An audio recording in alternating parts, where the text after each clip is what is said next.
YouTube? Time for another video. This is how I'm sealing my driveway. So I watched a couple of YouTube videos. I've asked people who have done this before. I took a collection of everything that I've learned, and this is how I'm doing it. So basically I prepped this yesterday. So the driveway sealant, which is what's in this bucket right here, I have two of them, hopefully that's going to do. This driveway sealant will not adhere to anything, like any dirt that's on here. It's not like if there's dust or dirt, it's not like it's going to cement that in. You got to get rid of that dirt. So the first thing I did was I took a leaf blower and I blew everything in one direction out onto the road. Then I took a pressure washer and I pressure washed everything. Now I did my best job that I could. You're not going to be able, like, I couldn't get this corner perfectly, and I didn't want to continue pressure washing in one area because it's going to actually start removing some of your asphalt. So I did the best job that I could. It's not going to be perfect. So I pressure washed everything out, and you will see, like, even after leaf blowing it, there is still a ton of like little dust particles, sand particles, salt particles that are still in there, in the little, in between all these little rocks and so on. And I still won't get everything, but it is pretty darn good. This is really clean now. So anyway, I blew it all out that way. Then once everything was dry, I actually took my shop back and I cleaned it up because I didn't want my neighbors to get pissed off that I was blowing a bunch of dirt into the road. You know, this is a community, so the road is all of ours. So anyway, that's what I did. Once it was dry yesterday, I went off and then I took driveway like sealant that is in a caulking gun, and I caulked up some of the little cracks. Now the reason why you want to do this is because you see right there, when if you have winters like Canada, like I have Canadian winter, ice and water and everything is going to get in there, and then it's going to freeze and expand, and those cracks are going to get worse. So basically you want to prevent condensation, water and everything getting in those cracks and making them worse. Again, it's not going to prevent it from ever happening. It's just going to increase the longevity of your driveway. Now thankfully mine was not in the middle, like all the little cracks are on the sides. So you know, the sides are going to degrade faster than the middle, at least in this driveway it is, so that's good. The heart of my driveway is great. And that's probably the worst crack of them all, and it's not even that bad. So I did all of that yesterday. Now I put that in yesterday to give it a chance to cure, to harden, and I'm going to put the sealant over top of that, so both, hopefully you won't see it, and plus it'll also seal it on top of it, right? So makes sense, right? So far so good. And then today I came in and I right along the wall, you're going to see there's actually a little space. Anyone who's done this, who's done it properly, especially in Canada, because you have fluctuating temperatures, you don't want your asphalt directly against the foundation, because things freeze, they expand and they shrink and so on, and you don't want to crack your foundation. So anyway, that's why you don't want to put any of that sealant in the cracks in here, because you want that space. So anyway, what I'm going to do next, what I did next was I just taped all along where, because what I'm going to do is along this area, I'm just going to take a paintbrush and I'm going to paint it. Okay, so I'm going to paint all along here, okay, about, like, I don't know, 8 inches out, so that whenever I come along with the roller, I don't have to go up against my house, and I'm not going to make a mess.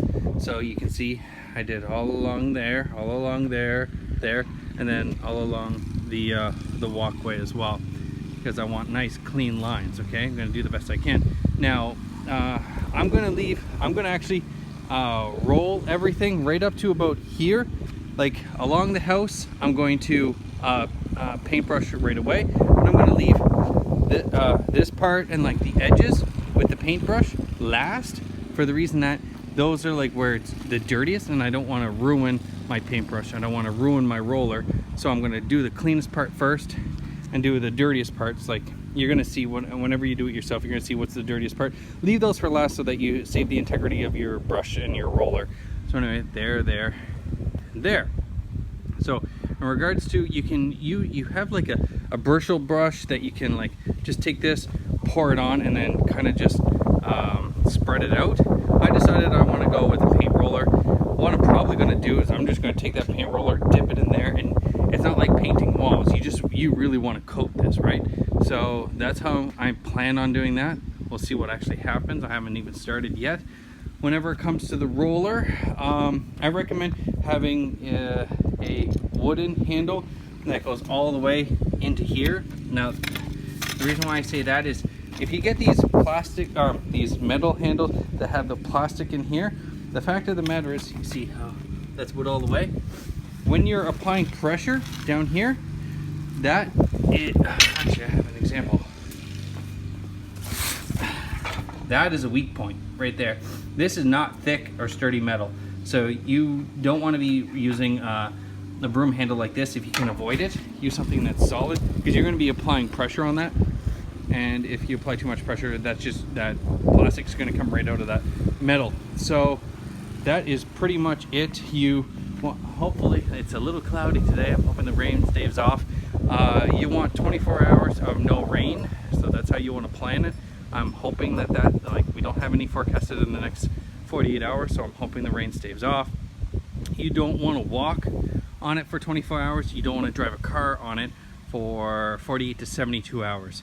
So whenever you're done, just like take little pegs and then a rope with pieces of tape or something, just to identify nobody drives into your driveway, because after this has actually been quite a bit of work.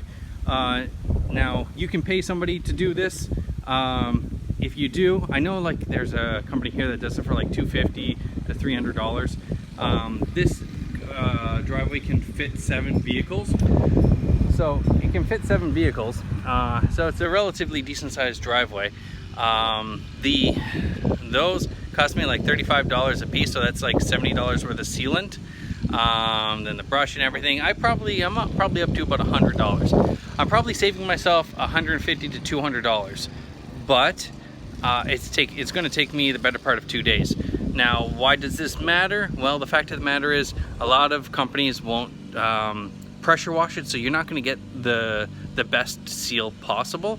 So I'm not saving a whole lot of money, but I know it's going to be the best job, so you have to weigh that out too. Next, you're supposed to do this every like 2 to 3 years. Next time I might actually hire somebody else to do it. Don't know. Again, I like doing things the right way, but I learned a lot from this project, and I hope you guys, I wish you luck if you do decide to do it. If you have any comments, please put them in the comment section. I'm always up for hearing the comments, learning new things. People might have other tips or tricks. Again, if I can do it, anyone can. So I'm gonna have some afterthoughts regarding this project. First off, I'm multitasking. I got a baby strapped to me. I'm taking as much opportunity to get things done on my parental leave, but at the same time, yeah, we have a little one, so I'm trying to balance that out. So these are the afterthoughts I've done after completing this project, and for a future note, I would not do this again. So as you can see, it's all done. This was done yesterday. There's a couple of things that I came to learn. One, using that roller that I had, that roller right there, was not good for this type of pavement. This pavement, you can see, is quite porous, and that roller would, you needed to go over it like 3 times. And this is not like paint. It's not like it'll fill in those holes and then continue to spread evenly. This tar, like if you roll over it and then roll over it again with more, it doesn't like spread out like it would paint where there's like a larger amount. It will just stay in that one spot. Like it just keeps coating that one area, which is something I learned. And you have to be aware of that. Like, I mean, if you do a long strip here and this area over here is not done, don't try and like go up and back down, like, because all you're going to do is waste it by going over it a second time. You literally have to spread it all one way and spread it all this way. Anyway, you'll learn as you go. I actually had to go get one of these squeegee looking things. It's like a bristle brush on one end and a squeegee on another. Okay, that worked really well. Oh, baby doesn't like the light. So that's how I did all of this. Now, this took me all friggin' day. It looks great. Unlike if you hired somebody and there was, and they use like a sprayer, which makes it look completely even. Doing it this way, you do have the effect of, you can see where, like, I mean, it was spread and painted and so on, in that fashion. But after like a couple of weeks, you're not going to be able to see that because it's just going to all blend into itself once you start driving on it. No big deal. So long story short, this was not as quick of a job as I thought it would be. I had 2 of these cans thinking like, hey, it's like paint. The 2 cans should be enough. It's not like paint, it's tar. And tar does not spread like paint. So you can see I had to use 5 full cans and then about this much of another can just to finish off, because I had like that one corner, and like again, you can't, it's not like paint where you can just like really spread it out and make a make one area thin. I needed to open that in order to finish it. So yeah, if I was to do this again, not that I would, use the bristle brush. You're gonna need more than what you anticipate. Each one of those jugs is 17 liters, cost $30. I was getting them on sale for $25. So 5 is like $150, plus your other supplies, like just the bristle thing and so on. You're probably up to $200 after taxes in Canada. And I found out that somebody who does it around this area will do it for about $275, $300. So I saved maybe $100, but it took 2 days. And supposedly this person does also pressure wash it, and they're in and out within like 2 to 3 hours. So you have to take into consideration what your time is worth. This wasn't something that I knew off the top of my head. I had to learn by doing. If you don't have people who do decent enough deals, if all you have are people who are looking to charge you a boatload, more than what it's worth, then yeah, do it yourself. But if you have people who are willing to do decently priced driveway sealants, then I'd probably just go with them. It was a lot of work, it was a lot of time, and I'm sore and tired today physically. I'm exhausted. So yeah, that's pretty much all I'm going to say about that. It was more than I anticipated. I think this one's had enough of the daylight. She wants to go back in. Oh, and she spit up. All right, guys. Again, if I can do it, anyone can. Not that you should.